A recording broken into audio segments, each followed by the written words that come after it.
Hello hi అండి అందరికీ మళ్ళీ ఈ కామెడీ కుర్రాడ్ ఛానల్కి వెల్కమ్ అండి. ఈరోజు నేను చేయబోయే ఐటెం ఏమొచ్చి కొబ్బరి అన్నం. మీలో ఎంతమంది కొబ్బరి అన్నం అంటే ఇష్టమో ఖచ్చితంగా కామెంట్ చేయండి. కొబ్బరి అన్నానికి అవసరమైనవి కొబ్బరి పాలు నేను అవి ముందుగానే తీసి పెట్టుకున్నానండి, ఎందుకంటే ఇది కొంచెం పెద్ద ప్రాసెస్. ఏం లేదండి, కొబ్బరికాయలు చిన్నగా తరిగి ఒక కొబ్బరికాయ తీసుకుంటాం. కొబ్బరికాయ తీసుకొని చిన్నగా తరిగి దాన్ని వాటర్ వేసి మిక్స్ చేసుకొని దాన్ని గట్టిగా పిండి ఆ పాలు వస్తాయి అనమాట. మనం చేసుకున్న ఐటెం బట్టి అవి ఎన్ని గ్లాసులు సరిపోతాయి, ఒక కాయ 2 కాయలు అని మనం డిసైడ్ చేసుకోవచ్చు. ఇప్పుడు నేను కొంచెం 3 పావులు చేద్దాం అనుకుంటున్నాను, అందుకనే కొంచెం ఎక్కువ తీసుకున్నాను. ఇంకా బిర్యానీ ఎలా చేస్తారో ఇది కూడా యాజ్ ఇట్ ఈజ్ అంతేనండి. చాలామందికి చాలా వరకు తెలిసే ఉంటుంది, తెలియని వాళ్ళకి యూజ్ అవుతుందని మా వీడియో. అయితే నేను ఎలా చేస్తానో ఇది నా స్టైల్. ఉల్లిపాయలు, మిరపకాయలు నేను కొంచెం ఎక్కువ తింటాను కాబట్టి ఎక్కువ తక్కువ వేసుకున్నా పర్వాలేదు. దాల్చిన చెక్క, లవంగీలు, తరువాత పులవ పువ్వు ఇవి నేను ఉంచుకున్నాను. కొత్తిమీర, కరివేపాకు ఇవి కామన్ కదండి. అవి కాకుండా అల్లం తెల్లుల్లి పేస్టు కావాల్సినవి. ఇప్పుడు బియ్యం. చాలామంది నేను వీడియోస్లో చూసానండి యూట్యూబ్లో, అందులో ఏంటంటే అందరూ బాస్మతి రైస్తో చేస్తున్నారు. బాస్మతి రైస్తో బాగుంటుంది, అది మనకి ఎలాగా తెలిసిందే. కానీ మామూలుగా ఇంట్లో జీరా రైస్, బెల్ల రైస్, నార్మల్ రైసెస్ వాడతాం కదండి, అలాంటి వీటితో కూడా ఎలా చేయాలో నేను చెప్తాను. ఇవైతే జీరా రైస్ అండి. ఇప్పుడు మనం స్టవ్ వెలిగించుకుందామండి. పొయ్యి వెలిగించుకున్నాను. నేను జిఆర్బి వాడతామండి ప్రజెంట్, అంటే ఏదైనా వాడతాము. ఇంట్లో జిఆర్బి ఉంది, మొన్న తెచ్చింది, అదే వేస్తున్నాను. ఇందులో ఆల్రెడీ స్పూన్ ఉంది, ఆవేసిపెట్టాను. ఏడు బాబా పంచలేట్ లేవా? కానీ సీరియస్ పెద్దవాళ్ళు కదా, డిస్టర్బ్ చేస్తా. సీరియస్గా చేస్తున్నాం, డిస్టర్బ్ చేయకూడదని. ఇది గడ్డ కట్టేసిందండి, ఫ్రిడ్జ్లో పెట్టాను కదా అసలు. అంటే ఓకే వేసానండి, సరిపోతుంది. ఎందుకంటే ఆయిల్ వేస్తాం కదా. మా ఆయన గారికి ఎక్కువ ఆయిల్ పడదు, మా ఇంట్లో వరకు. అంటే చాలా లావుగా ఉంటారండి ఆయన, అందుకనే ఎక్కడ ఒళ్ళు వచ్చేస్తుందని టెన్షన్ ఆయనకి. మంచి స్మెల్ వస్తుందండి జిఆర్బి తర్వాత. ఓకే వచ్చింది ఆయిల్. ఎప్పుడులాగా నేను వేస్తున్నాను. ఇంత అంటే కొలత ఏం కాదండి, నేను సరిపడినంత వేస్తాను. జనరల్గా వంట చేసే వాళ్ళందరికీ ఐడియా ఉంటుంది కదా దేనికి ఎంత అనేది. ఎంత వేసేస్తున్నాను అనుకోకండి, పడట్లేదు, అందుకే అలా అయింది. ఇప్పుడు ఈ జీలకర్ర, దేనికైనా సరే ఉండాల్సింది జీలకర్ర వేసాను. తరువాత నా అతిపెద్ద గరిటె తీస్తానండి, ఇది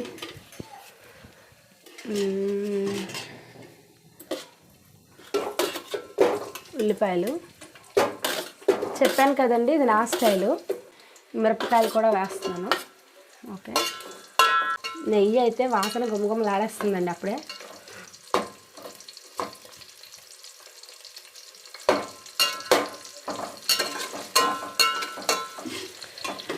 ఇప్పుడు ఇవి కొంచెం ఏగేటప్పుడైనా వేసుకోవచ్చు, మామూలుగానే వేసేసుకోవచ్చు. నేను ఇప్పుడు వేసేస్తున్నానండి, కొంచెం రోస్ట్గా అవుతాయి కదా అని వేసేస్తాను.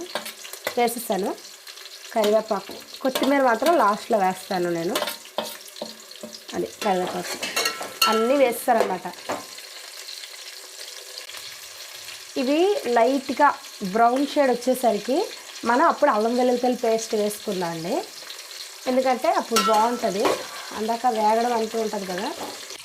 ఇలా మీరు కూడా ఇంట్లో ఏదైనా కొత్త వంటలు ట్రై చేస్తారేమో, అవి చేసి ఎలా ఉంటాయో కామెంట్ రూపంలో నాకు ఖచ్చితంగా తెలియజేయండి. అలా ఇప్పుడు వరకు సబ్స్క్రైబ్ చేయని వాళ్ళు ఎవరైనా ఉంటే సబ్స్క్రైబ్ చేసి పక్కనే ఉండే గంట సింబల్ మీద క్లిక్ చేయండి, ఎందుకంటే మా నోటిఫికేషన్స్ మీకు రావాలంటే గంట సింబల్ అనేది ప్రెస్ చేయాలన్నమాట. అల్లం తెల్లుల్లి పేస్ట్ వేస్తున్నానండి. అది కొంచెం నేను సరిపోతుంది, ఎందుకంటే చెప్పాను కదా 3 గ్లాసెస్ అని. ఓకే, రోస్ట్ వచ్చాయి, కలరు చూడండి, ఉల్లిపాయలు కలర్ వచ్చాయా. ఇప్పుడు అల్లం తెల్లుల్లి పేస్ట్ వేసుకున్నాను కదా,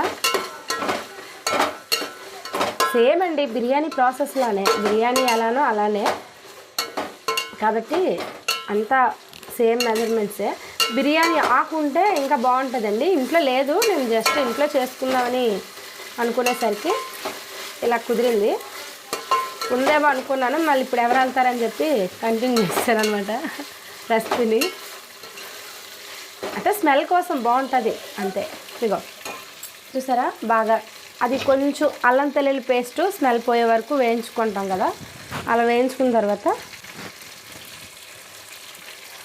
చూసారా ఎంత బాగా కలర్ వచ్చిందో. ఓకే, ఇప్పుడు రైస్ వేస్తానండి నేను. ఇగో నేను బాస్మతి రైస్ కాదు కదండి, ఇది జీరా రైస్ కాబట్టి నేను కడగడం నానబెట్టడం లాంటివి చేయను, డైరెక్ట్గా ఇలా వేస్తాను. మా బాబు అరుస్తున్నాడండి, వాడికి కొంచెం ఇరిటేషన్ వచ్చింది, ఫుడ్ పెట్టే టైం అయిపోయింది అందుకనే. ఓకే, మెల్లిగా వేస్తానండి అలకుండా వేసాను. ఇప్పుడు ఇవి కలపడమేనండి.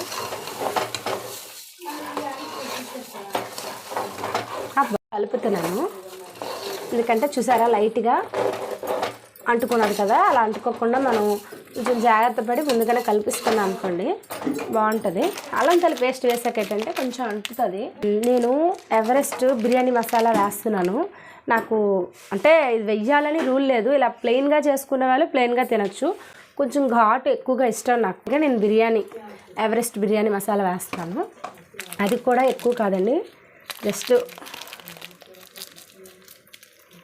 వేయాలని అయితే ఖచ్చితంగా ఏం లేదండి, జస్ట్ నేను వేస్తున్నాను అంతే. ఓకే చూడండి, చూసారా వేసానా. నేను ఏ పౌడర్స్ వాడనండి, కానీ ఈ బిర్యానీ వచ్చేసరికి మాత్రం ఇంట్లో నిల్వ చేసుకుంటాను. నేను అన్నీ కొట్టి పౌడర్ చేసి ఒక చిన్న డబ్బాలో ఎత్తుకొని ఉంచుతాను.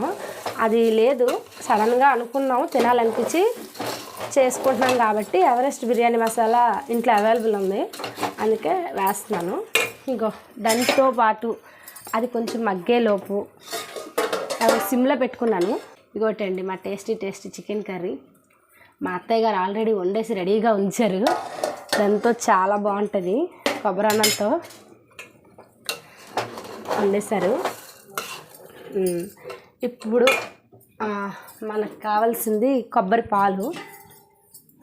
నేను ఏ గ్లాస్తోనైతే వేసుకున్నానో అదే గ్లాస్తోనే వేసుకోవాలి. నేను ఈ గ్లాస్తో పెట్టుకున్నానండి 3 గ్లాసెస్. సో అవే గ్లాస్తో నేను మీకు వేసి చూపిస్తాను. గ్లాసు,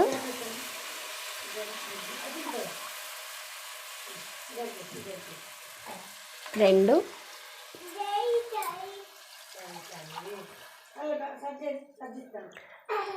3,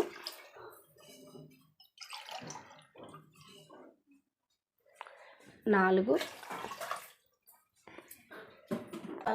5 గ్లాసులు వచ్చిందండి. 5 గ్లాసు కొబ్బరి పాలు వేసాను, కానీ నేను 1 గ్లాస్ వాటర్ వేస్తాను. ఎందుకంటే కొబ్బరి అన్నం అన్ని పాలే వేసామనుకోండి ఏమవుతుందంటే కొంచెం అంటుకుంటూ జిగరగా అవుతుంది. కాబట్టి నేను కొంచెం 1 గ్లాస్ వాటర్ వేస్తున్నాను. అన్ని కొబ్బరి పాలలో 1 గ్లాస్ వాటర్ ఏం కాదు. సో అంతే, అయిపోయింది. చూసారా ఎలా ఉందో, టేస్ట్గా అనిపిస్తుందండి చూడడానికి. చూడండి కలర్ ఎలా వచ్చిందో, అది పాలేసానా. ఇప్పుడు హై ఫ్లేమ్లో కాకుండా మరీ లో ఫ్లేమ్లో కాకుండా మీడియం ఉంటుంది కదా, అందులో పెట్టాను. ఎందుకంటే ఇది కొబ్బరి అన్నం అంటుకుంటుంది, కిందన మాడే అవకాశం ఉంటుంది. అందుకనే నేను 5 గ్లాసులు కొబ్బరి పాలు వేసి 1 గ్లాసు వాటర్ వేసినప్పటికీ చూసారు ఎంత థిక్నెస్ వస్తుందో. అలా నేను చెప్పలేదండి వీడియోలని. దీనికి సరిపడే సాల్ట్ నేను వేసేసాను. చెప్పాను కదండి, బాబు ఫుడ్ టైం అయిపోయింది, వాడు అల్లరి పెట్టేస్తున్నాడు, అందుకనే అయిపోయింది, చాలా దగ్గరగా అయిపోయింది. ఇలాంటప్పుడు ఏం చేయాలంటే పూర్తిగా ఇందాకలా లో ఫ్లేమ్లో పెట్టాను నాన్న, కొంచెం మీడియంలో, ఇప్పుడు కొంచెం సిమ్లో పెట్టేసుకోకపోతే అడుగు పెట్టేస్తుందండి. కొబ్బరి పాలతో వచ్చిన చికాకు అది. వేరా లాస్ట్ అయిపోయింది కదా, నేను వేసేస్తున్నాను. కలర్ఫుల్గా ఉంటుంది, టేస్ట్ కూడా చాలా బాగుంటుంది. వేస్తాను, తరిగి పెట్టుకున్నాను కదా. ఇప్పుడు నేను మీడియంలో పెట్టేస్తున్నాను. పెట్టేసిన తర్వాత కలుపుకుంటాను. అయిపోయిన తర్వాత ఫైనల్ లుక్ మీకు చూపిస్తాను అండి. మళ్ళీ మనకైతే కొబ్బరి అన్నం రెడీ అయిపోయింది. ఒకసారి చూడండి, చూసారా ఎక్కడ కూడా మనకి తడి అనేదే లేదు, చక్కగా విడివిడిగా అయిపోయింది. బాస్మతి రైసే కాదండి, ఈ రైస్ అయినా సరే చాలా విడివిడిగా ఉంటుంది. మనం వడ్డించుకునేసరికి ఇంకా బాగుంటుంది. ఇది వేడిగా ఉంది, నేను స్టవ్ ఆఫ్ చేసేసాను. ఇప్పుడైతే కడుపులోనే నాకు స్టార్ట్ అయిపోయిందండి ఆకలి. ఇలా చేసుకోవచ్చు కొబ్బరి అన్నం. మీరు ఎలా చేస్తారో నాకు ఖచ్చితంగా కామెంట్ చేయండి. ఇంకా మరికొంచెం మంచి వీడియోస్తో మీ ముందుకు రావాలని మేము ప్రయత్నిస్తాం. ఓకేనండి, బాయ్.